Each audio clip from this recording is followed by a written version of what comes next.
covering news where you live. This is 5 News at 6. And good evening. Thanks for joining us. I'm Darren Bob. And I'm Erica Thomas. Tonight, a man church members trusted with their kids is now headed to prison after taking a plea deal to more than a dozen charges relating to sexual assault. 5 News reporter Catherine Gilker was in the courtroom today as some victims read impact statements. Catherine?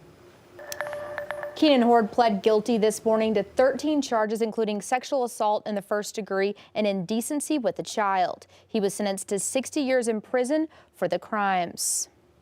It's horrible. Look, even Jesus in the New Testament tells us there are wolves in sheep's clothing, right? There were then, there are now. Benton County prosecutor Nathan Smith says he was pleased with the outcome, and the victims and their families were too. The reality is with a person like this, you're never going to get what you feel like is equal to what they have done.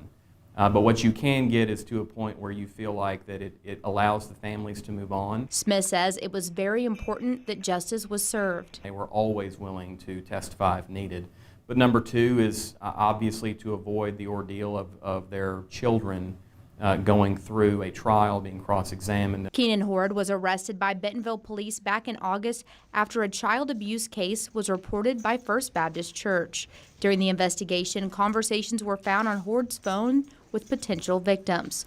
He originally pled not guilty to his original 8 counts of sexual assault in October of last year.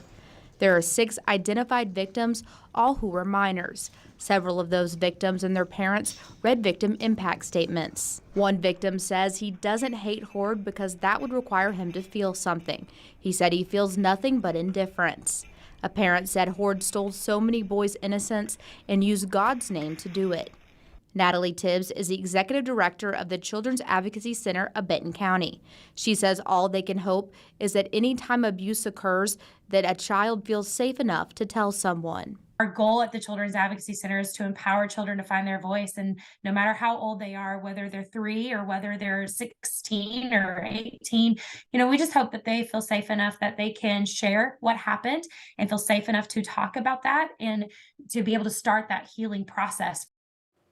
Hord will be eligible for parole after serving 15 of his 60-year sentence. In addition to those 60 years, he was also given 30 years suspended, which would be served once he is released on parole if he were to violate the terms of his release. Catherine Gilker, 5 News.